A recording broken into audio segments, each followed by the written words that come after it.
back with the market and holding out just so beautifully well. 10,290. So in fact, we're scratching the surface of the 10,300 mark in the Nifty futures. There's a Jindal Steel which is holding out well. Hindalco looking extremely strong. There's NCC and a clutch of these tire names, starting off from Apollo, MRF, Syed, Balkrishna. They're all surging up in a cluster. But the question is about the power sector. Can stressed Indian power companies turn back to black? And to understand the power sector woes in greater detail, Pankaj, my colleague, joins in. Pankaj, what are the problems with the power sector? Absolutely, Aisha. As you said that, for the last few years, there have been some problem as far as power sectors are concerned. Power tariffs have not really gone up. Capacity in the meanwhile has not particularly looked to increase. And that's why there are a lot of inefficiencies, a lot of cost inefficiencies that are there into this particular sector. Firstly, facing a huge oversupply of power, and that's the reason why merchant rates have not gone up. Current project utilization of 57% versus potential of greater than about 90-odd%. What essentially a report from Merrill Lynch recently said about Indian Power is that they have analyzed the $116 billion in terms of power value chain maths, and what they see is that this sector now has a potential to generate profits. Earlier, it was generating about $8 to $9 billion in terms of losses. However, for that sector to generate profits, you need to solve cost inefficiencies which currently the sectors have.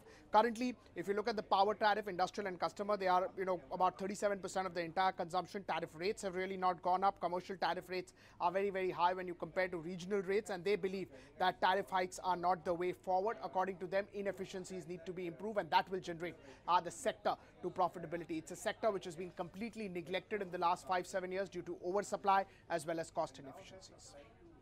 Okay, Pankaj, we'll leave it at that. And who better than the Power Minister himself to answer all these queries that we have around the sector? Let's welcome on board Mr. R.K. Singh. Mr. Singh, pleasure speaking with you, sir, this morning.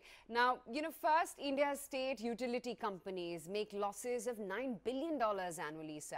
We know that part of this is led by power sold non-remunerative agriculture, residential consumers, among other factors. Is it possible, sir, to undertake price hikes in such a tight scenario? One, the losses have started coming down ever since we launched a program to attack the losses. And the losses are not only because of unremunerative tariffs, they're also because of AT&C, also because of transmission losses and theft, etc. Now, we have started a concerted program to reduce the losses, and this is having an impact. It's had a positive impact. So the losses will come down, and insofar as the agriculture is concerned, or let's say the domestic sector is concerned, insofar as cross subsidies are concerned, there are sectors which need priority attention. So cross subsidy is there. But that is not really the factor which is responsible for losses, because cross subsidy means that you charge some sectors slightly higher than the other sectors. But we are attacking the root causes of the losses, and they'll come down. They are coming down. Okay. Mr. Singh, addition of fresh capacity by coal-based players is fraught with danger because there's no visibility of long-term PPAs anymore. In fact, some instances of existing PPAs are also there, which is a big setback, I guess, to players. What are your thoughts on the same? You see, what has happened is that now we have one market throughout the country for power. We have one grid. You can transmit power from anywhere to anywhere. And we also have a spot market for power, so that the power is available on the grid whenever you want to buy it. But that quantity is limited. And our policy is clearly that you must have medium-term and long-term PPAs. That is the policy which I have enunciated ever since I joined. This is what I told the honorable ministers from states, that we believe in a distribution company having tied up sufficient sources of power to meet their annual average requirements.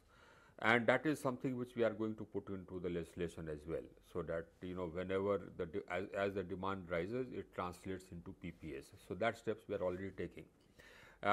Insofar as honoring of PPAs is concerned, we have not had any case of PPAs not being honored in the conventional sector. In the renewable sector, there were one or two cases where because Some PPAs were entered into earlier which were at higher rates, and subsequently lower rates were discovered. There was some difficulty.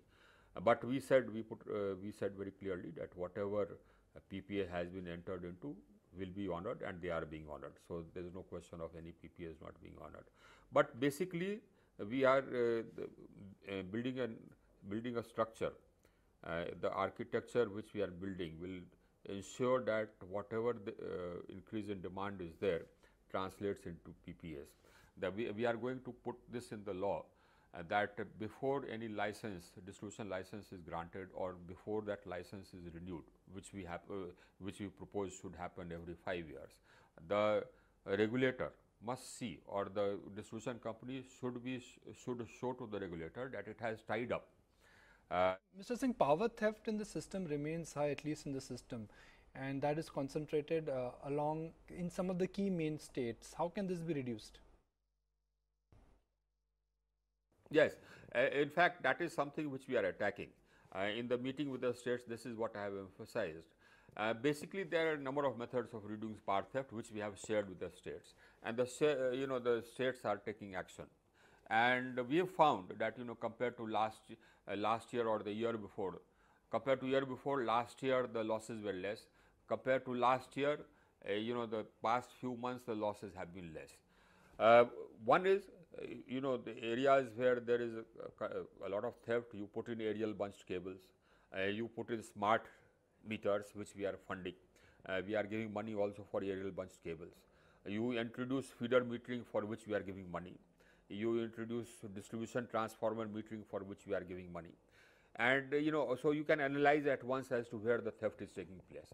With aerial bunched cables, you will stop the theft physically. Then if there are areas which are endemic insofar as theft is concerned, we have advised them to give it out on a franchise basis.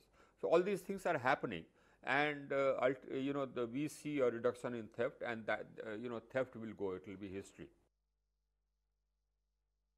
A lot of cases of coal shortages have been hitting PLFs of coal-based producers. What are you doing to mitigate the situation?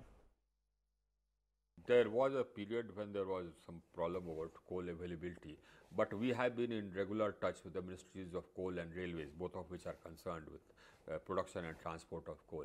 And I am happy to tell you that the availability of coal has improved.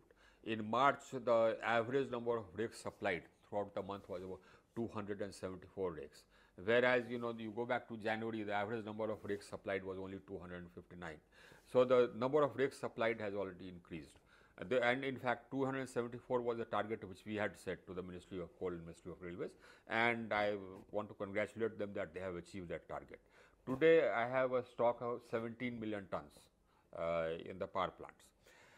For the period post-April, starting now, we've set a target of 288 rakes per day, and I'm quite confident that the Ministries of Coal and Railways will achieve this.